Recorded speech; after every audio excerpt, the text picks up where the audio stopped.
오늘은 미술치료사를 지망하시는 분들께 정말 자주 받는 질문에 대해서 이야기해 보려고 합니다. 미술을 전공하지 않아도 미술치료사가 될 수 있을까요?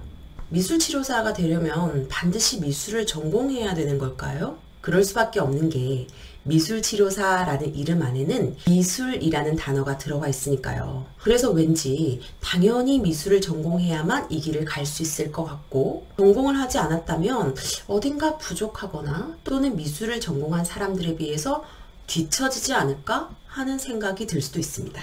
결론부터 말씀드리자면 미술 전공은 미술치료사가 되기 위한 공식적인 자격 요건도 아니고, 그리고 실무적인 관점에서도 필수 조건이 아닙니다.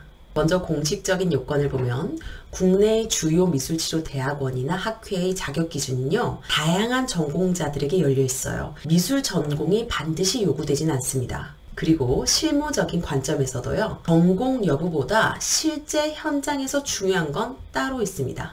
지금부터 왜 미술 전공이 필수가 아닌지, 그리고 미술치료사에게 무엇이 진짜 중요한지를 세 가지로 나누어서 말씀드리겠습니다. 이 내용은 미술을 전공하지 않으신 분들께도 또 전공자 분들께도 미술치료에서 미술을 다룬다는 것이 어떤 의미인지를 생각해 볼 수 있는 기회가 될 수 있을 것 같습니다. 물론 미술치료에서 미술은 감정을 표현하게 하는 중요한 매개이자 치유가 일어나는 핵심 도구입니다. 그리고 미술 전공자 분들은 미술 매체를 가까이에서 또 깊이 있게 다뤄본 경험이 있기 때문에 미술 치료사라는 길이 훨씬 자연스럽게 느껴질 수도 있습니다. 그러나 우리가 정말 중요하게 인지해야 될 점이 있습니다. 그것은 바로 전공으로서의 미술과 미술 치료에서의 미술은 분명히 다르다는 점입니다. 그리고 바로 이 지점에서 미술 치료사에게 진짜 중요한 역량이 무엇인지를 알 수 있습니다.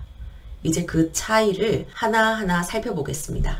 첫 번째, 전공으로서의 미술과 미술 치료에서의 미술은 목적과 접근 방식에서 차이가 있습니다. 전공 미술의 목적은 자신의 예술성을 완성도 있는 형태로 표현해내는 데 있습니다. 작품 자체가 평가의 대상이 될 수 있는 것이죠.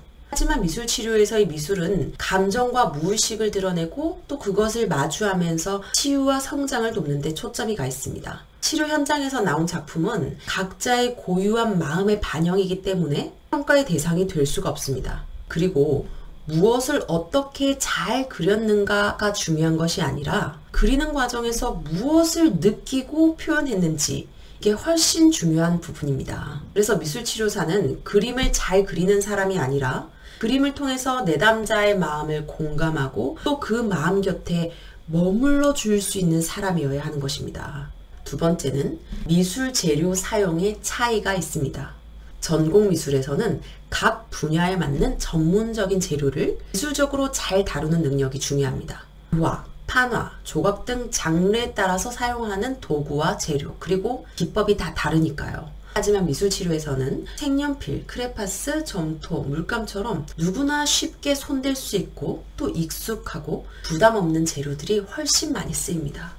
심지어 나뭇잎, 돌멩이, 커피가루 같은 비정형 재료도 감각을 깨우거나 상징을 담아내는 재료로 자주 사용되곤 합니다. 이처럼 미술 치료에서 중요한 부분은 재료를 잘 다루는 기술이 아니라 미술 재료에 대한 심리적인 접근과 상징성인 것입니다.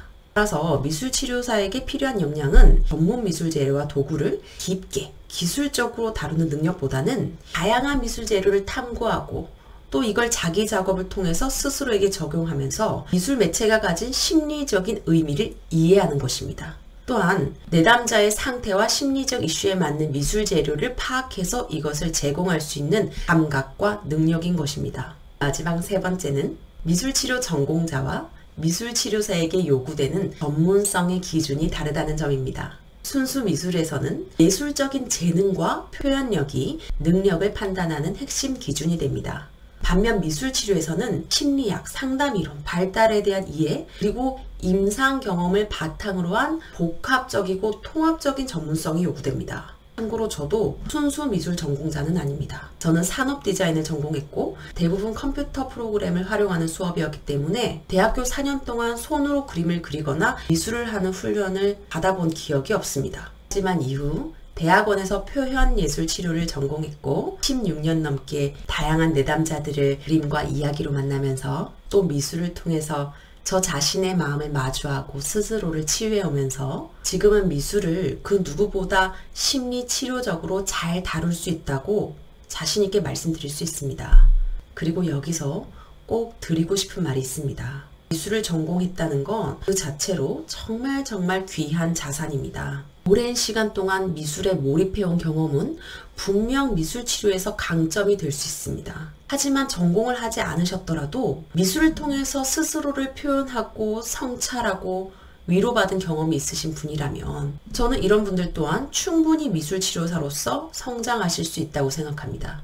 오히려 전공자 중에서도 입시와 결과 중심의 작업에 몰두하셨던 분이라면 자신의 깊은 감정을 미술로 표현하거나 그 마음을 탐색해본 경험이 부족할 수가 있습니다. 반면에 비전공자라 하시더라도 미술을 통해서 내면의 좌절과 분노, 그리고 기쁨과 희망을 표현하고 또 그림 안에서 자신을 만나고 치유해본 시간이 있으시다면 이미 미술치료의 본질을 깊이 경험한 분이라고 생각합니다. 전공 여부는 출발점일 뿐입니다. 진짜 전문성은 자기 작업을 통한 성찰과 현장에서의 실전 경험 속에서 만들어지는 것입니다. 그래서 마지막으로 저는 이런 질문을 드리고 싶습니다. 미술이 여러분에게 어떤 경험이었나요? 그림을 통해 내 마음을 만난 적이 있으신가요? 그렇다면 여러분은 전공자든 비전공자든 미술치료사의 길로 들어설 준비가 이미 되어 있는 분일지도 모릅니다. 미술치료사를 꿈꾸시거나 이미 그 길을 걷고 계신 모든 분들의 마음을 저는 진심으로 응원합니다. 지금까지 미술치료사 홍아름나라였습니다. 감사합니다.